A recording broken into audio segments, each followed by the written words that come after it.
Mari sama-sama seperti biasa kita memanjatkan doa dan permohonan kita kepada Allah Subhanahu wa Ta'ala.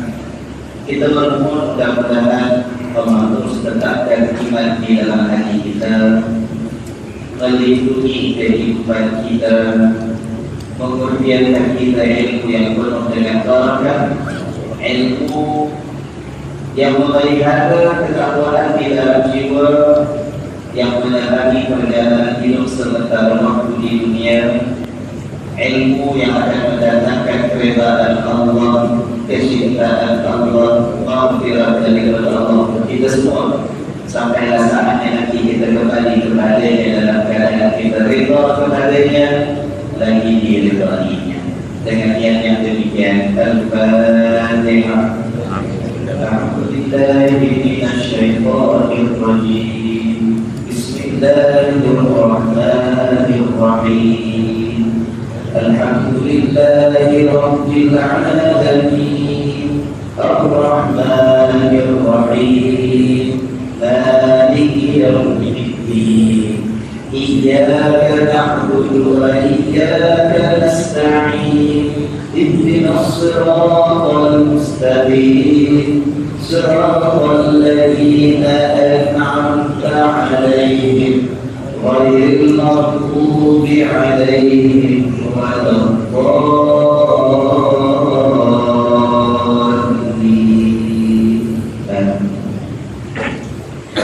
Alhamdulillahirabbil alamin. Wassalatu wassalamu ala sayyidina Muhammadin asyrafil anbiya'i wal mursalin wa ala alihi wa ashabihi wa tabi'ihim bi ihsanin ila yaumiddin. Alhamdulillah, syukur kepada Allah. Malam ini Allah berikan kesempatan kepada kita sekali lagi untuk kita meneruskan kuliah kita, di mana minggu lalu kita telah membaca awal surah Al-Ma'idah, ya, surah Al-Ma'idah dalam juz yang ke-6. Kita baca kemarin ayat yang pertama, firman Allah Subhanahu wa Ta'ala yang ditujukan kepada hamba-hambanya yang beriman, ya ayyuhalladzina amanu awfu bil 'uqud. Wahai orang-orang yang beriman, tunaikanlah janji-janji. Ya. Kemudian ayat itu ada menyebut tentang sedikit hukum pemakanan binatang yang boleh dimakan. Kemudian kita pindah kepada ayat yang kedua kemarin. Allah tunjukkan lagi ayat ini firman-Nya kepada orang beriman. Wahai orang-orang yang beriman, janganlah sampai kamu itu melanggar syiar-syiar Allah. Jadi ayat pertama Allah berbicara kepada orang beriman, jaga janji, pelihara janji. Ayat yang kedua Allah kata, wahai orang beriman, jangan sampai kamu mencemarkan dan melanggar syiar-syiar Allah Subhanahu wa Ta'ala. Kita dah berkaitan dengan itu. Kemudian ayat yang ketiga, ayat ini ayat tentang hukum, lanjutkan kepada apa yang Allah sebut dalam ayat pertama. Allah kata binatang boleh dimakan kecuali apa yang disebut dalam ayat Allah, diterangkan mana yang tak boleh. Jadi apa yang tak boleh Allah terangkan dalam ayat yang ketiga. Ya, pada ayat ketiga kita tak baca. Sebab kuliah kita kuliah tentang mencari kisah-kisah tauladan menjadi pengajaran. Cuma yang menariknya dalam ayat ketiga ini, kalau kita baca nanti insyaAllah tuan-tuan akan jumpa satu ayat yang mana orang sebut ayat-ayat yang terakhir diturunkan kepada Nabi Sallallahu Alaihi Wasallam, yaitu di tengah-tengah ataupun dan ujung dia ada kalimat al-yawma akmaltu lakum dinakum wa atmamtu alaikum ni'mati wa raditu lakum al-islam dinan. Pada hari ini aku, yakni Allah, sempurnakan untukmu agama, agama itu, dan aku lengkapkan untukmu juga nikmat-nikmatku, dan aku reda untukmu Islam itu sebagai agama. Ya, dan tuan-tuan dia pernah membaca ataupun dikabarkan bahwa ini menurut pandangan sebagian ulama sebagai ayat yang terakhir diturunkan kepada Nabi Sallallahu Alaihi Wasallam, tetapi pendapat itu tidak disemakani. Ada sebagian ulama ahli tafsir mengatakan bukan ayat ini yang terakhir dan ayat lain, cuma ini ayat tahu yang akhir-akhir. Ya, dikisahkan sementara itu tak baca dan terperinci ayat ini, tapi ada sedikit kisah. Pada satu masa ada sekumpulan orang-orang Yahudi datang bertemu dengan Sayyidina Umar. Besar kemungkinan ini selepas wafatnya Rasul Sallallahu Alaihi Wasallam. Mereka datang berjumpa dengan Sayyidina Umar mengatakan, "Wahai Umar, dalam kitab kamu itu ada satu ayat. Tahukah ayat itu Allah turunkan kepada kami ini Bani Israil? Wah, hari turun ayat itu kami akan jadikan sebagai hari raya," kata mereka. Ya. Jadi Sayyidina Umar bertanya, mana satu ayat yang dimaksudkan dalam Quran yang kamu kata kalau kamu yang dapat hari turun ayat itu kamu jadikan hari raya orang-orang Yahudi, dan disebut tidak ayatnya. Maknanya Allah dah reda ini agama untuk kamu, Allah dah sempurnakan agama untuk Allah, dah nikmatnya Allah dah cukupkan untuk kamu. Dan orang Yahudi kalau kita dapat ayat ini, hari itu kita jadikan hari raya. Dan Sayyidina Umar radhiyallahu anhu mengatakan, selepas mereka berkata demikian, baru aku berikan dengan jelas hari apakah diturunkan ayat ini, di manakah diturunkan ayat. Sebab ayat ini diturunkan ketika Rasulullah Sallallahu Alaihi Wasallam berada di padang Arafah mengerjakan wukuf. Ketika hajjatul wada' haji selama 3 hari. Ketika Nabi berada di padang Arafah, hari itu jatuh pada hari Jumaat, diturunkan ayat Allah ini. Ya, orang yang dikatakan kalau kita ya apa yang raya kita. Persoalan kepada kita, kalau orang lain dia lihat ayat ini, dia minta kalau boleh dia dapat sebab mereka tahu harga dari lainnya. Pertanyaan kepada kita sebagai umat Nabi Muhammad Sallallahu Alaihi Wasallam, bagaimana sikap kita, bagaimana penerimaan kita kepada apa yang Allah berikan sebagai hadiah yang sangat besar kepada kita. Bahwa Allah reda agama inilah menjadi agama kita. Allah dah cukupkan nikmat-nikmatnya untuk kita, dan Allah dah lengkapkan agama yang untuk kita. Ya, jadi memang sama. Orang lain ada yang cemburu dengan kita. Orang lain walaupun tak percaya dengan Tuhan yang kita percayai, walaupun tidak mau masuk Islam, tapi percayalah Tuhan. Sebagai orang yang kaji kitab Al-Quran, mereka sangat menghargai kitab suci Al-Quran. Mereka merinduki mengharapkan kalau mungkin agama mereka ada kitab seperti mana kitab Al-Quran. Tetapi kenapa orang Islam ramai di antara kita yang tidak mampu dan tidak mau menghargai kitab Allah, hadiah yang sangat istimewa Allah berikan kepada kita. Ya. Jadi kalau kita lihat, sebagian sahabat juga menyebut selepas turunnya ayat ini lebih kurang 3 bulan selepas itu Rasulullah Sallallahu Alaihi Wasallam wafat. Bani Hurairah lebih kurang 3 bulan. Coba kita lihat ya, betul tak 3 bulan?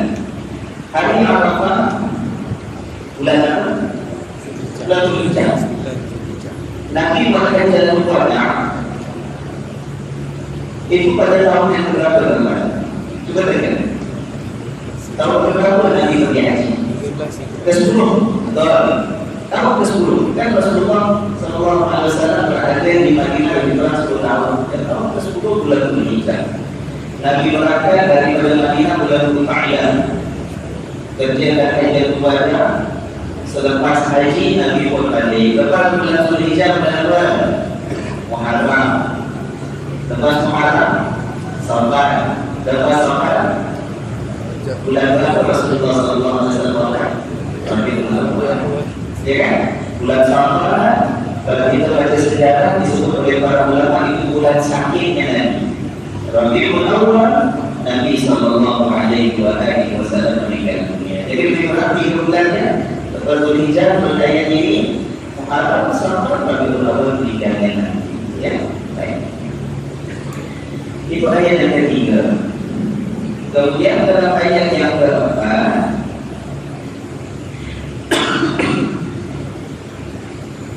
masih lagi cerita tentang pemakanan halal haram.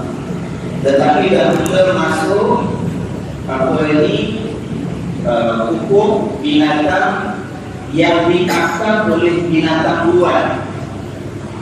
Ini pun ada cerita, tapi saya tak nak masuk cerita dalam kes ini sebab dia lebih kepada ayat itu.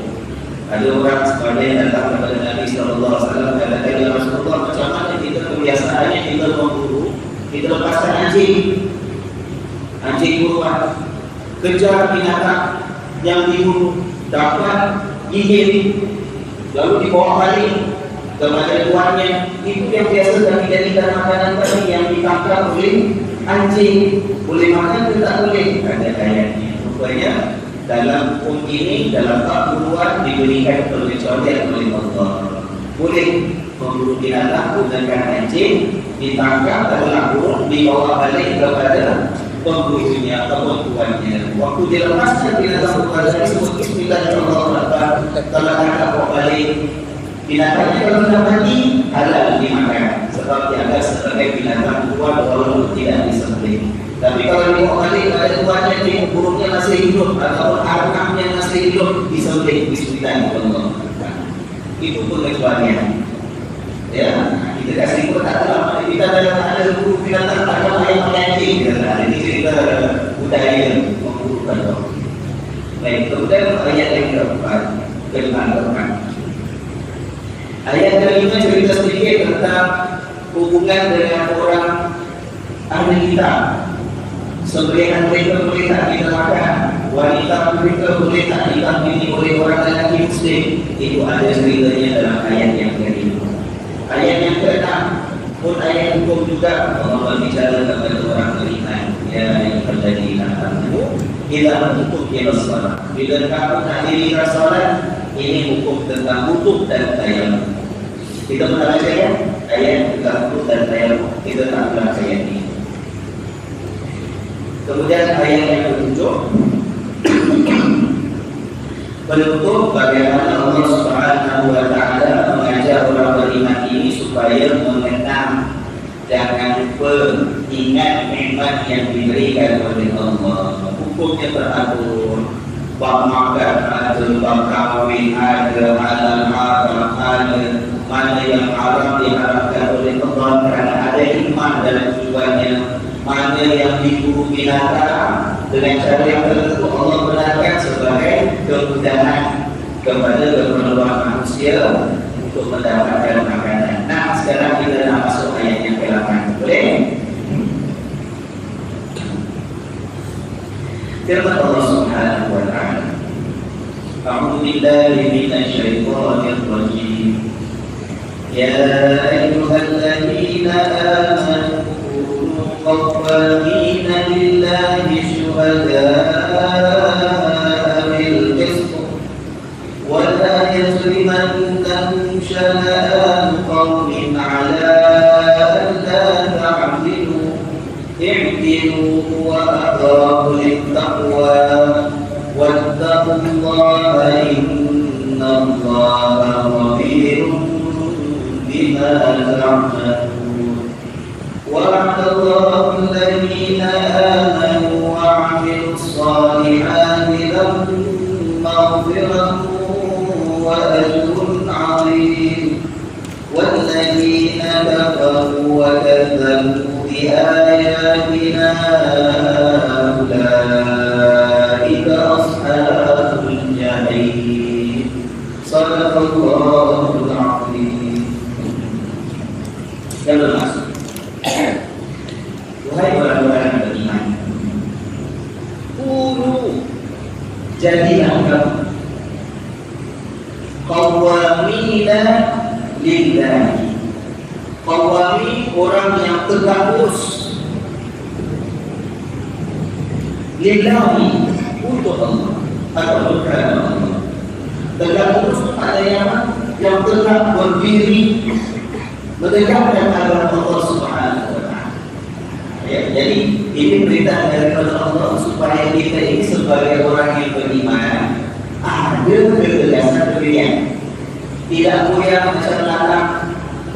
tiup ke barat, kita tiup ke kiri, kita tiup angin gitu. Tidak, masing-masing kita dengan sebab kita berpegang dengan iman kepada Allah, kita ini berpegang dengan apa yang kita yakini. Kalau beginilah yang kita tahu disuruh oleh agama Allah, kita berpegang. Sebab itu disebut oleh Nabi sallallahu alaihi wasallam pesanan kepada kita semua dan dalam kata lagi qul amantu billah kun fasali. Katakan aku beriman dengan Allah, kemudian istiqamah jalan lurus, jangan ambil lagi dengan Allah berkaitan. Itu perintah daripada Allah Subhanahu wa taala. Ya. Perkataan qawamin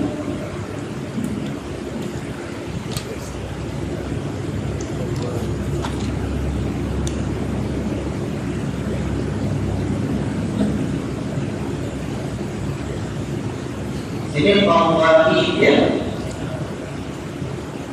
Qawami kita kata tegak lurus mendirikan agama Allah. Asalnya daripada perkataan qawma. Qawma artinya berdiri. Ini qawm ya. Baik bangun malam untuk ibadah dinamakan qiyam. Qiyam itu adalah qawma.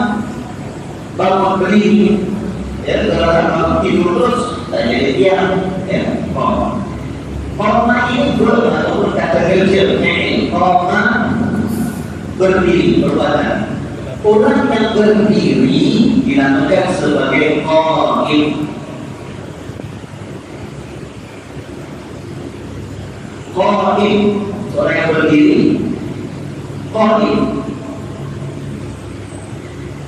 Tapi qaim ini berdiri sebarang berdiri. Berdiri ini dia qaim, ini dia qaim, masalah duduk ini dia qaim, ya kan? Tetapi orang-orang yang berdiri betul-betul macam orang dalam tentera nak hadapi musuh, orang berdiri tak goyang-goyang, tak bengok sana, tak bengok sini. Dalam bahasa Arab kalau kita belajar ada namanya isim mubalagha. Panggil qawam.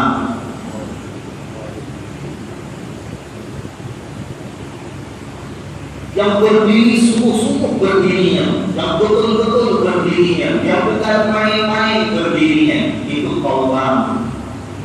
Apa kata? Qaim orang berdiri secara umum, qawam yang berdiri betul-betul. Satu orang namanya qawam. Kalau banyak qawamin ataupun boleh qawamun. Kalau kita belajar nahwu bahasa Arab. Jadi bila orang kata, wahai orang-orang yang beriman, jadilah kamu itu qawamin untuk Allah. Maknanya berdiri betul-betul untuk agama Allah. Jangan jadi seperti mana yang disuruh oleh Nabi sallallahu alaihi wasallam sebagian manusia kerana hatinya punya penyakit. Ada sebagian mereka yang paginya orang Islam petang meninggalkan agama Islam. Nanti besok pagi pula bukan Islam, petang pula masuk Islam balik. Dan jadi itu bukan qawami. Kan?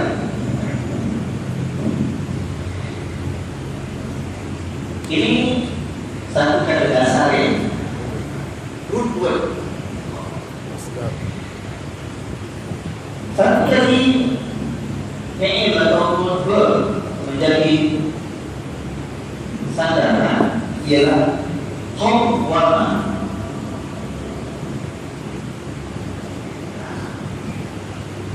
Ini satu lagi kata qawwama. Kalau qawma berdiri, kalau qawwama berdirikan. Qawma lurus tegak, qawwama meluruskan. Lewat qawma secara straight, qawwama strengthen, strengthen, bukan strengthen lain, strengthen, luruskan. Itu qawwama. Ya, kalau qawma tegak, qawwama menegakkan. Kalau qawma berdiri, qawwama mendirikan. Dipahami? Baik. Dan orang yang tak kerja qawwama ini juga orangnya dinamakan sebagai qawwam. Jadi qawwam boleh daripada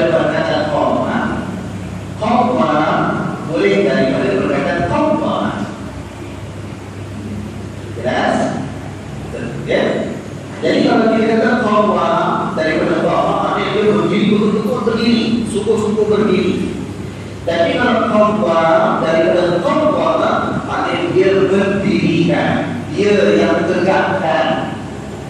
Jelas? Kan kita kata boleh qawamin, boleh kadang-kadang ikut namanya dalam ayat yang tertentu boleh qawamin, maknanya sama, qawamin ataupun qawamin. Dalam Al-Quran ada satu ayat sangat masyhur menggunakan perkataan qawamin. Siapa tahu kan? Ayat Ar-Rijal qawwamuna 'ala an-nisa. Orang-orang lelaki ini adalah merupakan qawwamun terhadap orang-orang wanita. Wanita di sini maksudnya istri-istri. Suami-suami adalah qawwamun terhadap istri-istri. Agak-agak tidak disebut oleh Allah bahwa orang lelaki itu adalah qawwamun terhadap istri mereka. Maknanya biasa kalau kita lihat ayat ini, maka yang kita sangka itu bermakna orang lelaki adalah pemimpin kepada istri. Tapi apa sih pemimpin yang menerangkan dalam ayat ini? Ar-rijal qawwamuna 'ala an-nisa. Dia mendukung istrinya untuk jalan lurus dalam agama. Peranan suami memimpin istri, peranan suami membetulkan kesalahan istri, peranan suami ialah untuk meluruskan perjalanan hidup istrinya, peranan suami ialah untuk menegakkan istri kalau apabila datang waktunya istri tak berbalik daripada ajaran agama Allah Subhanahu wa taala. Jadi tegur sebagai suami, tegur kepada istri bukan tegur sembarang-sembarang. Waktu aku tahu, aku suami, tegur dengan ikut cakap, ialah dengan ikut cakap suami itu yang macam mana? Kalau suaminya mainkan peranan sebagai qawwam, dia yang memimpin istrinya, dia yang membetulkan perjalanan hidup istrinya, dia yang mengajar istrinya, dia yang menasihati dan menegur istrinya, bukan sebaliknya. Sebab itu jadi suami jangan nak turun-turun, aku ni pemimpin, aku ni tegur, ayah kau dia, ikut ayah cakap aku. Suami mesti membetulkan, meluruskan, menegakkan kepribadian istri. Nampak tak kaitannya? Ya, dalam ayat ini qawamin maknanya berdiri betul, tegakkan pada Allah daripada perkataan qawam.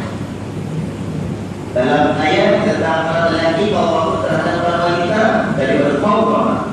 Ya, itulah ciri kepimpinan yang mesti ada pada seorang suami. Baik.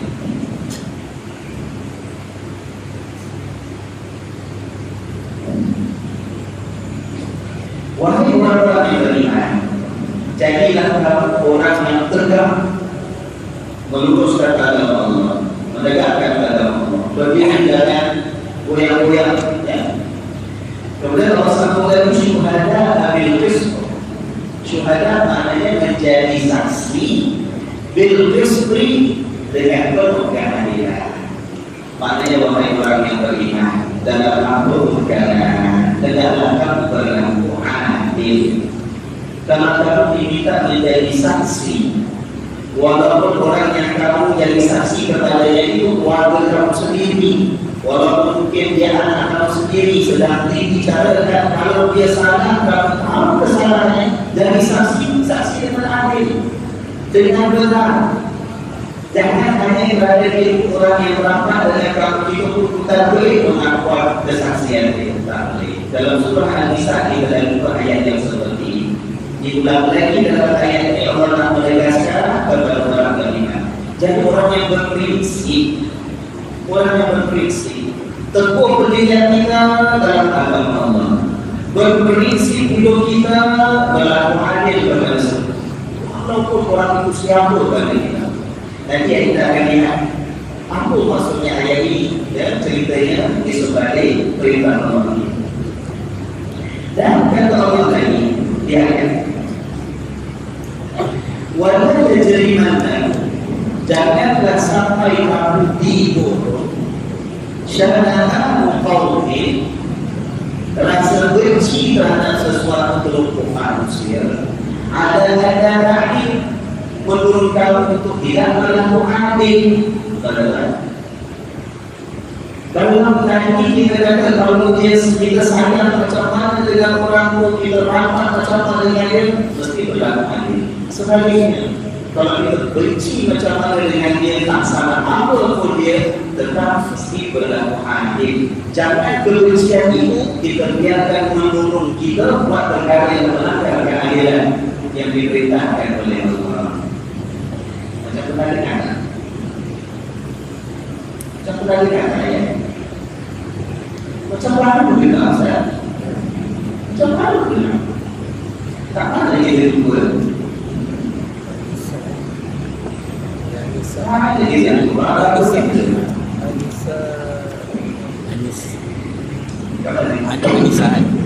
Anissa. Dan Anissa lebih mahal daripada Anissa. Tak sama minggu lepas kita jumpa lebih kurang ayat yang sama. Ayat kedua. Sekarang ayat yang berapa?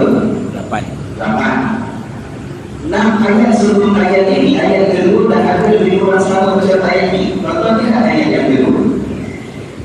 Maka ayat kedua, ya ayyuhalladzina amanu la tuhillu sya'airallahi wa la syahral harama wa la hadiya wa la qala'ila wa la al-baytal haram يبتغون فضلا من ربهم ورضوانا وإذا حللتم فاصطادوا ولا يجرمنكم jangan kamu didorong syana'an qaumin rasa benci terhadap sesuatu ansarrukum 'anil masjidil haram yang telah menghalang kamu daripada pergi ke al-masjidil haram an-ta'tadu menurun kamu sampai kamu melampaui batas Allah. Kembali pada ceritanya lah. Ada yang tahu ingat? Itu ceritanya dalam peristiwa apa? Perjanjian Hudaybiyah. Perjanjian Hudaybiyah saya kata tadi berlaku pada tahun yang berapa? Tahun berapa perjanjian Hudaybiyah? Tahun ke-6. Baik. Ringkas sikit. Ini macam tak ingat ada bagus ni. Ini pasal demam itu dah katanya. Demam dah bela. Tapi belum demamnya. Ceritanya kemarin perjanjian Hudaybiyah, Nabi SAW tidak diizinkan oleh orang Mekah untuk masuk Mekah. Disuruh balik. Kita buat perjanjian damai, bercatat sejarah 10 tahun kita tak akan perang. Balik dengan Muhammad jangan masuk tahun ini. Tekaskan kita Nabi setuju tak? Setuju. Nak balik, nak keluar, sahabat berat hati macam tak percaya. Suruh balik itu tak halul. Ingat tak cerita tak halul minggu lepas dan tak halul semua. Kemudian ceritanya waktu itu ada orang-orang daripada daerah negeri Arab yang lain dalam perjalanan menuju ke Mekah nak buat ibadat di Ka'bah. Itu memang amalan orang jahiliyah. Jadi sebagian sahabat buat rancangan, kita nak masuk tak boleh. Ini orang-orang yang bukan semua datang yang lain nak masuk ni boleh pulang kita sekat. Kita buat macam-macam biar adil. Daripada macam itu dialognya, ya kan? Kemudian tidak diizinkan oleh Allah. Allah tak izinkan. Allah kata benci macam mana pun kamu rasa kamu tidak diadili, kamu rasa orang tidak laku saling pada kamu macam mana pun benci macam mana, jangan sampai sebab kebencian itu kamu menganiaya orang lain untuk meneruskan perjalanan menuju al-Masjidil Haram. Kita orang tak tahu siapa dia bertampung mana-mana memang ibadat nak pergi Ka'bah walaupun bukan orang Islam. Ditegur oleh Allah Subhanahu wa taala. Apa dalam ayat yang ke-8 ini Ada ayat lagi sekali dengan orang sama kata Allah, wahai orang-orang yang beriman, hendaklah kamu berlaku adil, hendaklah kamu tegak mendirikan agama Allah, berdiri untuk Allah. Janganlah benci kamu itu pada siapa pun, mendorong kamu untuk tidak berlaku adil. Ibu Ruswan, ini ceritanya sama ke? Background story dia sama ke? Atau ada background story yang lain? Ada cerita yang lain. Kalau ceritanya sama, kenapa baru 6 ayat sebelum disebut, sekarang sebut lagi? Padahal ceritanya sama. Ya, ada ulama mengatakan ceritanya itu juga kan cerita selepas peperangan, selepas perjanjian. Tapi ada pula sebagian yang mengkaji sirah Nabi Sallallahu Alaihi Wasallam. Mereka mengatakan ayat ini sebenarnya bukan rujukan kepada cerita yang lain, bukan cerita yang lepas perjanjian yang lain. Ada cerita lain.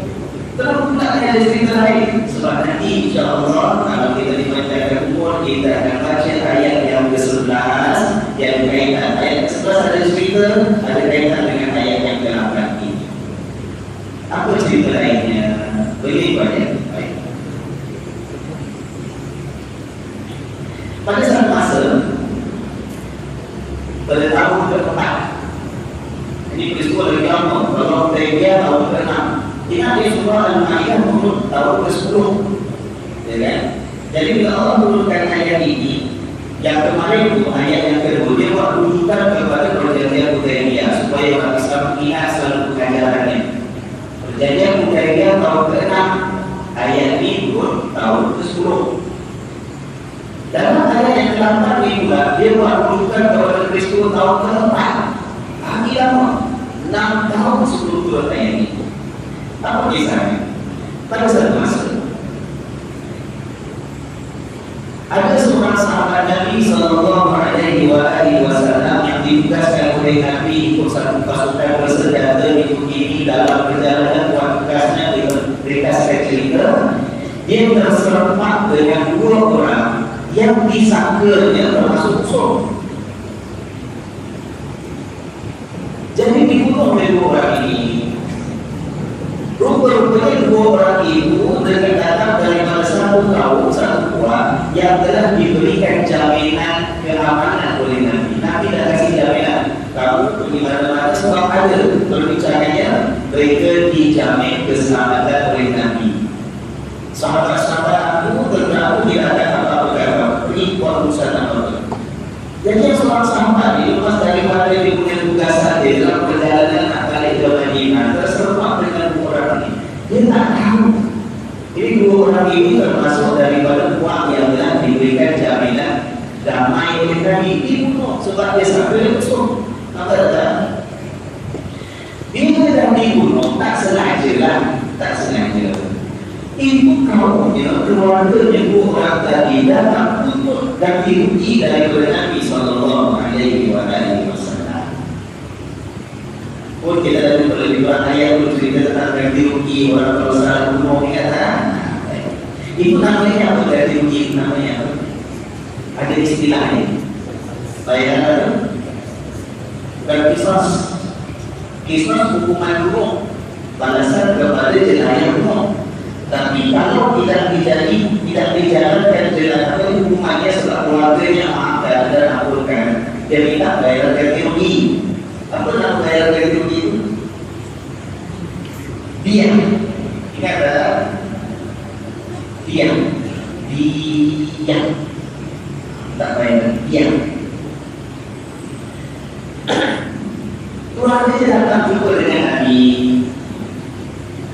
Ya Muhammad, ini 2 orang pemuda kami telah dibunuh oleh sahabat kami. Sedangkan kau telah jamin keselamatan untuk kami. Minta bayarannya. Jadi Rasulullah SAW setuju. Tanggung jawab. Itu pun tidak bayar. Antara yang dibuat oleh Nabi Sallallahu Alaihi Wasallam untuk kumpulkan uang sebagai membayar pembahasan ganti rugi Nabi Sallallahu Alaihi Wasallam mengajak beberapa orang sahabat, termasuk Sayyidina Abu Bakar, ada Sayyidina Umar, ada Sayyidina Ali, Sayyidina Talha. Nabi mengatakan, pergi mana ya Rasulullah? Kita pergi ke kampung Bani Nadir. Kampung Bani Nadir. Jadi terus saya bilang, kampung Bani Nadir. Ini berlaku pada tahun yang keempat. Bani Nadir, satu kampung yang dihuni oleh satu kuat Yahudi. Kampung kuat namanya Bani Nadir. Yahudi Bani Nadir. Tapi pergi ke sana untuk apa? Untuk minta tolong sama-sama langsung pangkat duit untuk bayar dia. Kenapa kami minta Bani Nadir untuk tolong sama-sama sumbangkan uang untuk bayar dia? Sebab itu di antara perjanjian bila Nabi Sallallahu Alaihi Wasallam sampai Madinah. Sebab Nabi berhijrah dari Mekah sampai Madinah. Semua dah settle down. Nabi membuat satu perjanjian di antara kuah-kuah yang ramai yang ada di dalam Madinah. Perjanjian itu lalu menjadi satu undang-undang, satu piagam. Ya, the Constitution of Madinah, piagam Madinah. Kasih perjanjian Nabi mengatakan kita sebagai penduduk Madinah, orang Islam ke bukan orang Islam ke, Yahudi ke, Ansar ke, Muhajirin, semuanya hidup sebagai sebuah masyarakat bersatu. Tidak boleh aniaya menganiaya, tidak boleh khianat mengkhianati.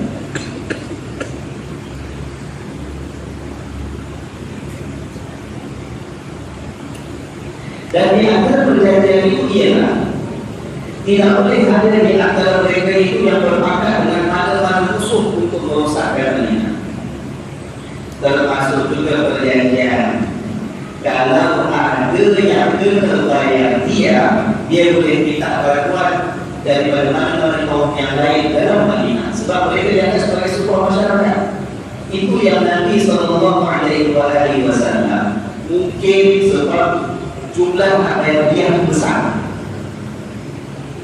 ataupun kalau tak besar pun ada sesuatu hikmah dicatat oleh Allah.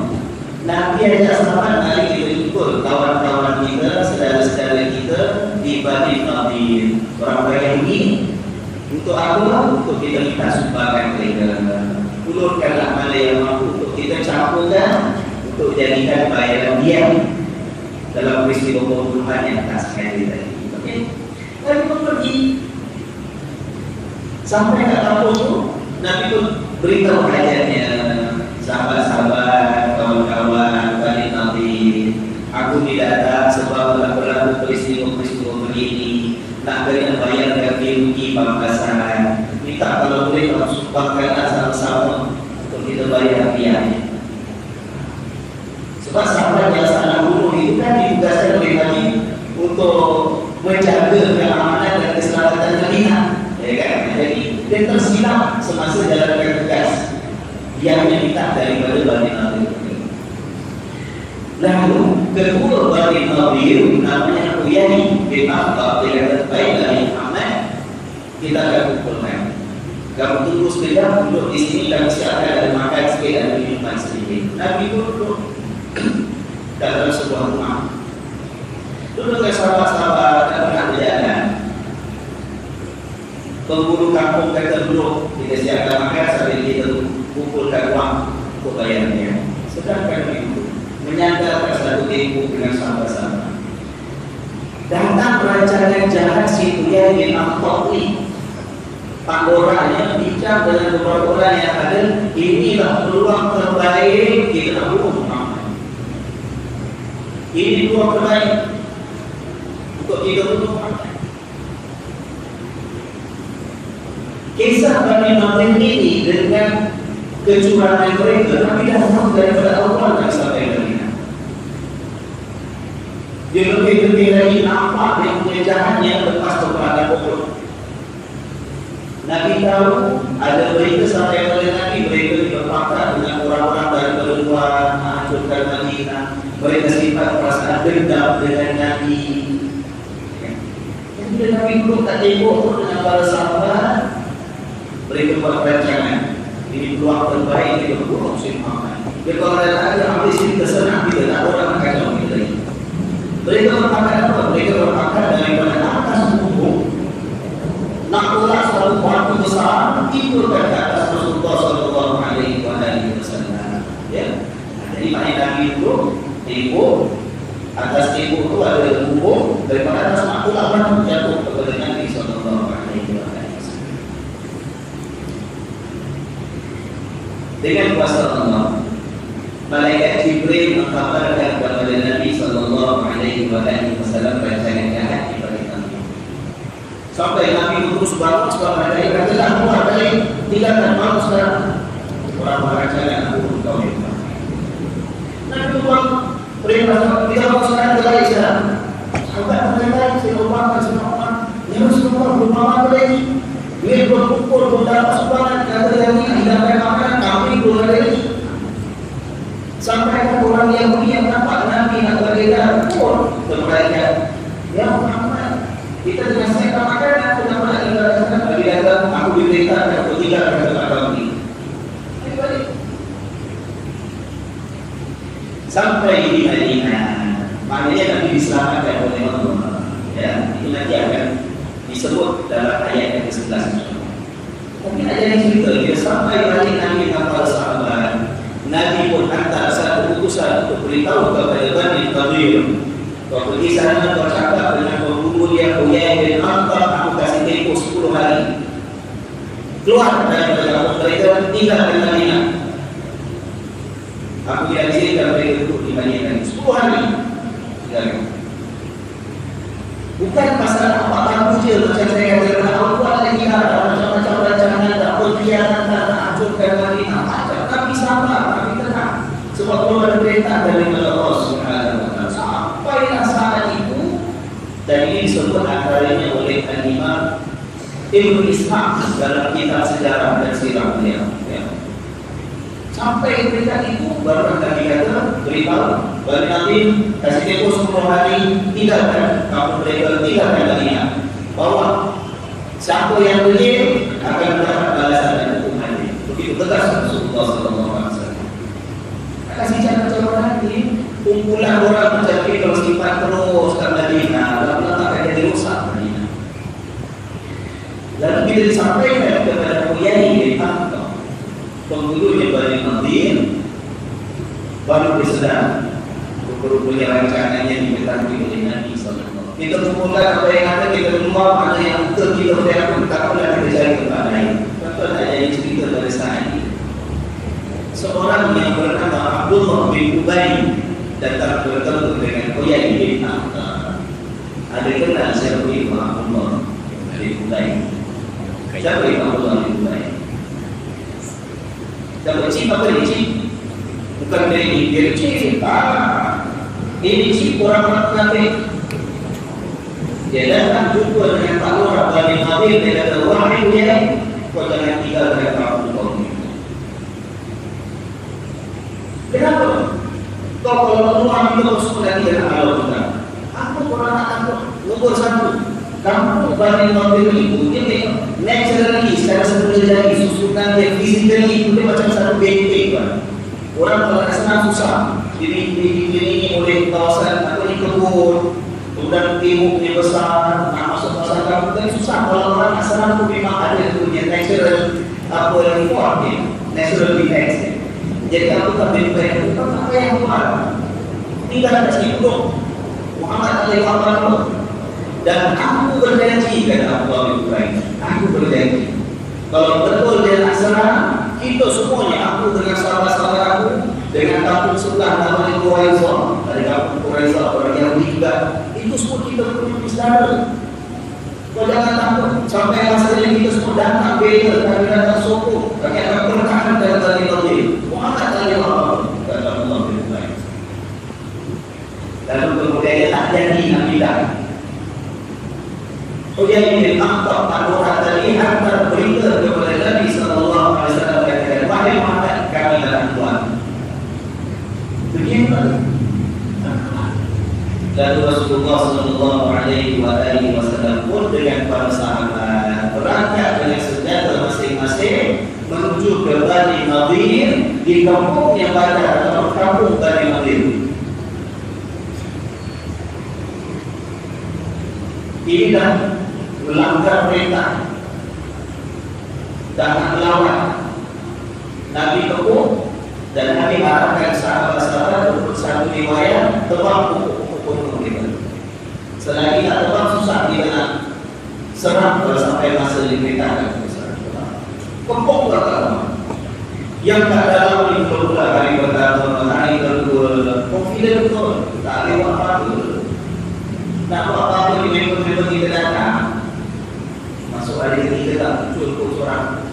Keempat tak ada dalam hidup Abdullah bin Ubay, tak ada orang Nabi, tak ada lagi yang kampung jauh yang lebar di Quraizah ke Allah Rahman ke yang terjadi, tak ada tak. Dan terutang ke kampung Bani Nadir di kampung Rasulullah sallallahu alaihi wasallam dengan sahabat-sahabat Nabi. Dan itu berlanjutan, ada satu riwayat dikatakan sampai 6 hari, ada yang kata sampai 10 hari, ada yang kata sampai 2 minggu. Di ujung penggabungan tadi, lalu Uyai bin Akhtab dan nampak tak ada harapan untuk mereka itu nak berdegil, nak melawan, tak boleh. Lalu berbicara dan buat tawar-menawar dengan Nabi sallallahu alaihi wasallam. Baiklah ya Muhammad, kami akan tinggalkan kamu. Dan Nabi kata, mana yang boleh kamu bawa untuk kamu pikul, itu saja yang kamu bawa. Kedua mereka tinggalkan Madinah, tinggalkan kamu. Dihadap oleh Rasulullah sallallahu alaihi wasallam.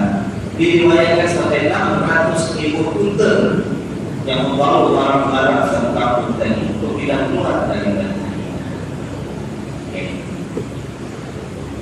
Apa yang kita dengan ayat kita baca tadi? Pada hari itu kan, sebagian sahabat menyarankan kepada Nabi, ya Rasulullah, orang macam ini sekarang belum nak keluar, dah sendiri dah tak boleh selamat, ada orang tolong, kemarin punya lah subuh, punya lah terkait, orang macam ini Rasulullah, jangan kasih lepas. Kita serang saja ya Rasulullah, kita hukum saja dengan pedang-pedang kita semua. Mati ke apa ke, ini hukuman yang setimpal untuk orang yang seperti ini. Kata sebagian sahabat kepada Nabi sallallahu alaihi wasallam, betul ke tak betul? Betul kan? Betul ke tak betul?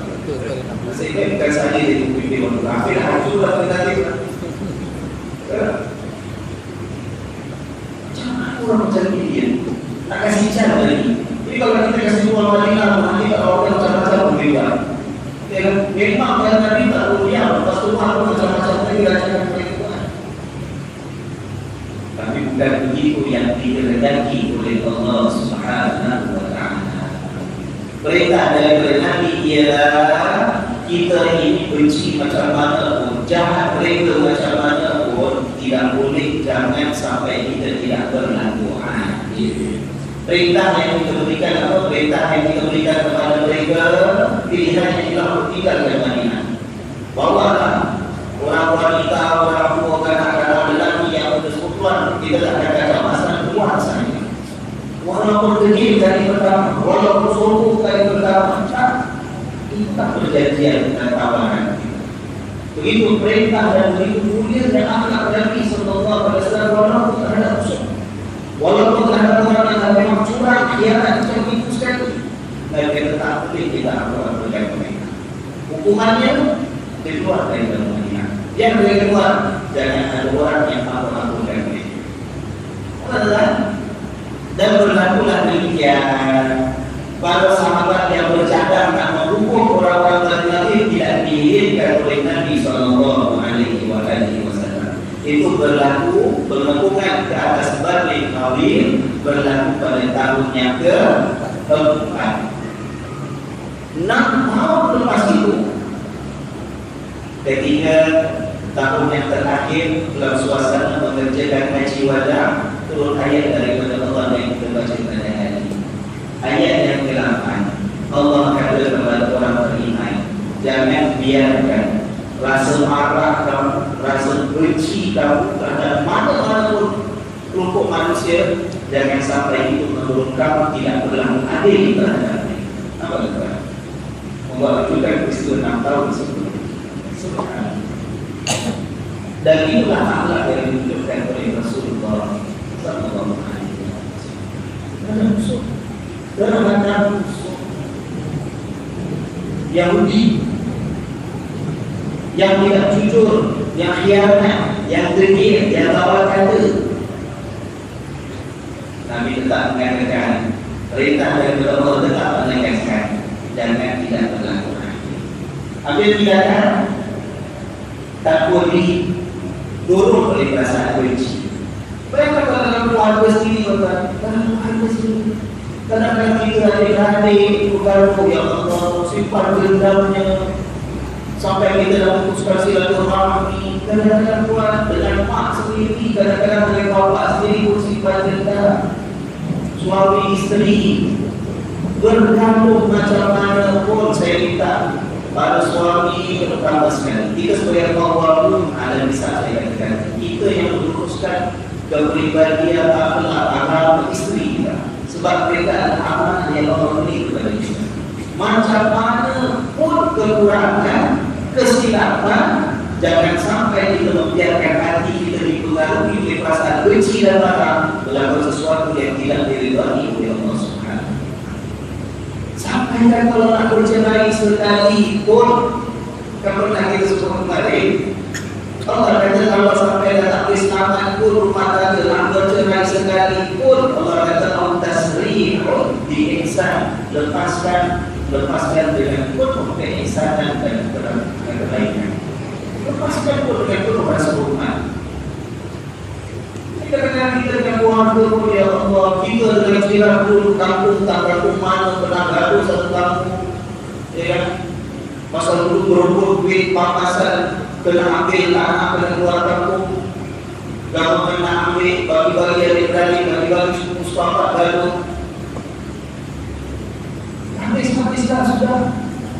Lepas 30 tahun, lepas 40 tahun, masih lagi dengan perasaan hasannya, dengkinya, yang pakai umur, tak sampai saya pakai ukur hantar macam-macam. Itu kalau betulkan jarum yang boleh tak pakai jarum, tapi habis jauh 30 tahun dia harus hantar. Allah, ada yang orang yang tak ada pun, tapi bencinya sampai ada itu dia pun masih lagi kita dengki, masih lagi kita hianati. Dan tidak.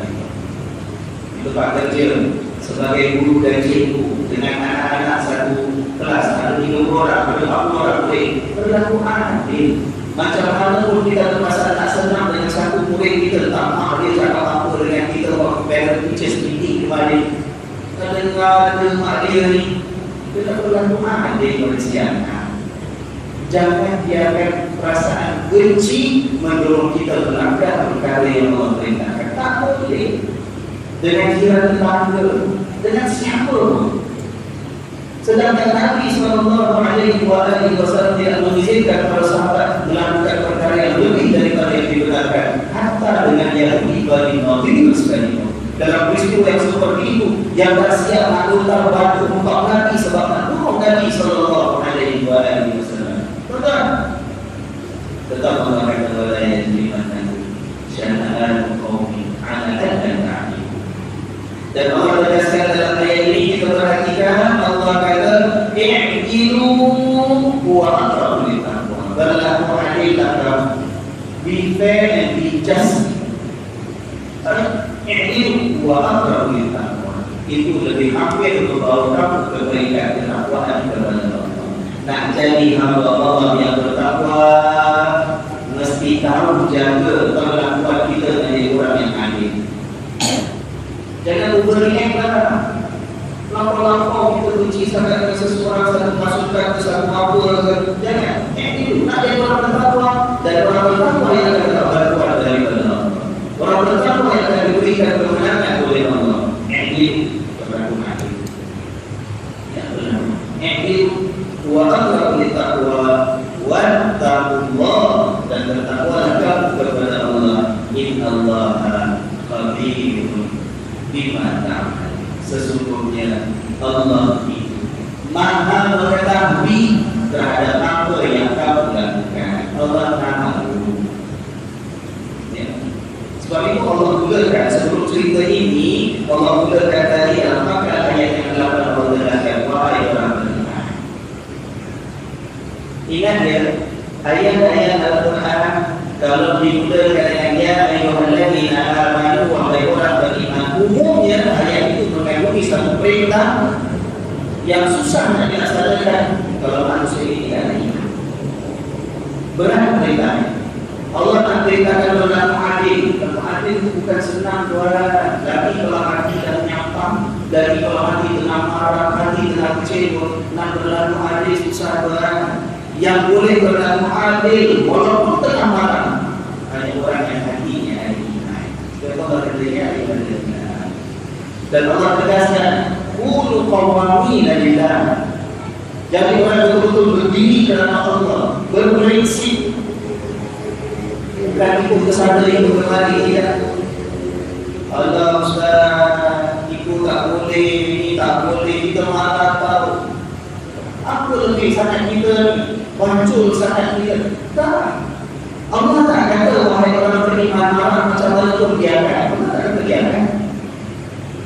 Allah tak kata wahai orang beriman jangan marah. Allah marah itu ada kalau orang melanggar. Ada kalau orang melanggar hukum Allah itu marah. Ya, tapi jadi masalah kita dalam waktu kita marah, tidak kayak kita bagaimana. Bukan tak boleh membenci terhadap orang yang melakukan kecurangan. Kita boleh benci perbuatannya, tapi tindakannya mesti berlaku adil. Nampak beza kan? Jangan pula kalau sahabat dia mau macam tu, semuanya biarkan aja lah. Mercy, forgiveness, let us just forget and move on. Kalau ada yang betulkan. Kalau betul-betul kita tegas. Caranya mesti berlaku adil. Baru mematuhi. Ini kerana kita ini tak sama. Kerana kita ini tidak punya keyakinan terhadap Allah. Kita lakukan terus apa yang diajar oleh Nabi Sallallahu Alaihi Wasallam. Bila sampai masa Allah tak beri apa yang kita ajarkan, mengamuk kita. Ini bukan cerita masalah demam tadi. Demam tadi tak ada dengan kita yang saya tadi demam tak ada. Ini secara hubungan kita dalam keluarga dengan sahabat dalam masyarakat. Orang beriman, orang yang bertakwa. Nak dapat bantuan Allah dari orang bertakwa. Nak dekat dari orang bertakwa, yang berlaku adil. Letakkan sesuatu di tempatnya. Dia salah, kita betulkan. Dia khianat, kita marah. Ada benda yang kita perlu benci, kita benci. Bukan bermakna kita boleh buat apa yang kita suka walaupun dilaknat oleh Allah Subhanahu. Ya, mudah-mudahan memberkati kita dapat satu ayat sahaja hari ini. Habis ceritanya sebab saya katakan dalam ayat yang ke-11 ada bentuk kepada ayat itu. Ya Allah Muhammad SAW. Mudah-mudahan Allah pimpin kita, Allah berkati kita. Apapun yang kita lalui dalam kehidupan kita sebagai sebuah masyarakat, kehidupan kita berkeluarga, bersaudara, kehidupan kita sendiri masing-masing sebagai Allah. Apapun yang kita lalui, apapun yang kita hadapi, mudah-mudahan Allah berikan ketetapan iman. Sebab itu kalau kita lihat dalam Islam, seorang yang nak jadi hakim, nak dengar perbicaraan dalam mahkamah, kalau waktu itu dia sedang marah, kena excuse himself, urgent hearing, tak boleh menangis. Sebab seorang hakim tidak boleh memutuskan dengan adil kalau dia sedang marah. Tak boleh. Mana tak boleh? Seorang hakim tak boleh menangis kalau tengah lapar. Seorang hakim tak boleh menangis kalau tengah haus. Seorang hakim tak boleh menangis kalau tengah ngantuk.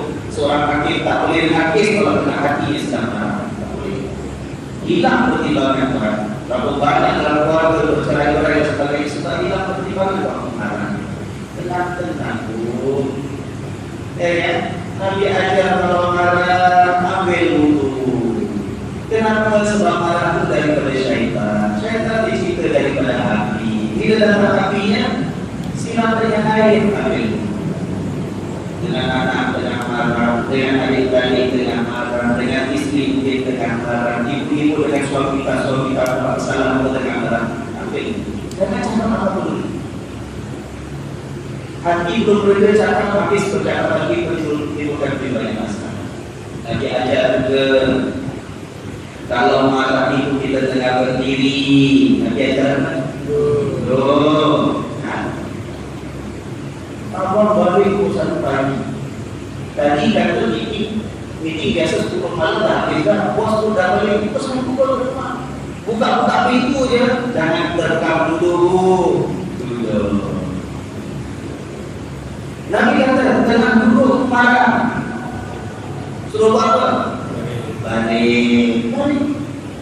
Allah kata Ustaz macam-macam. Kita tengah marah, kita nak suruh balik mana? Dia mana masuk bilik itu? Tenang-tenang, takkan nak balik awal. Kalau kita tengah marah kat aku, takkan nak balik kat aku.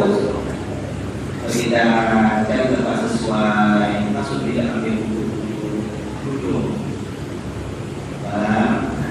Iya ini. Saya nak tanya sikit. Tenang tidak, dia tak ambil bangku. Yang sana itu satu lagi. Bapak saya tak nampak macam ni. Macam-macam kita pasal. Ya kan? Ambil duduk. Suami kata nanti lah saya makan di dalam cerita. Balik sebentar suaminya keluar. Ada itu belakang begitu suami terhadap istri. Begitu kita dalam masyarakat, ya kan? Belajar memberikan kemarahan, bukan menjadi orang yang tak buat apa-apa. Kita buat apa-apa sebab kita tegas bahwa mina yang tidak, ya kan? Wallahu a'lam bishawab. Kita bertemu insyaallah minggu hadapan dan mempanjangkan umur kita. Sebelum kita tutup, di sini ada hadiah dari seorang saudara kita jamaah kelas kita ini rajin guru ke depan. Soal yang pertama, kalau saya boleh latih monitor kelas, dia lah saya latih jadi monitor kelas.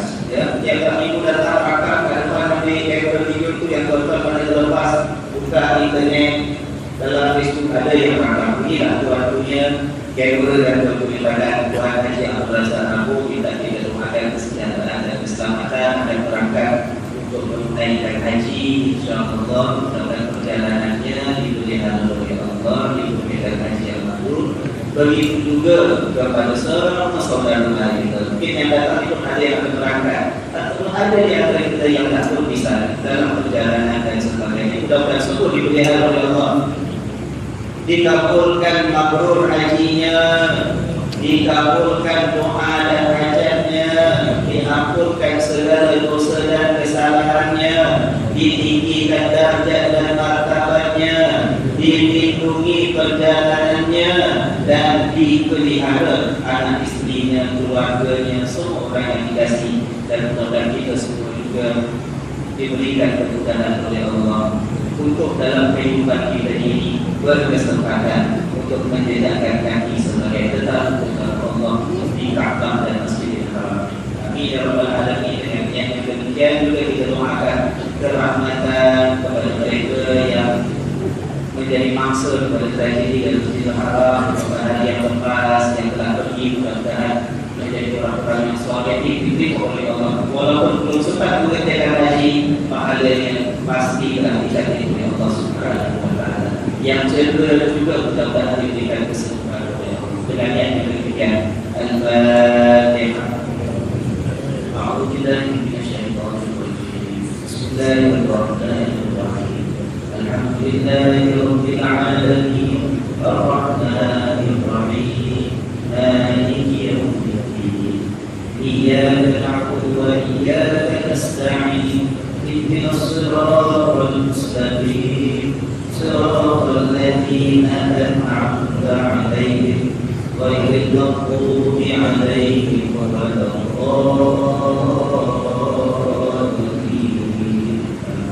سبحانك اللهم وبحمدك أشهد أن لا إله إلا أنت أستغفرك وأتوب إليك.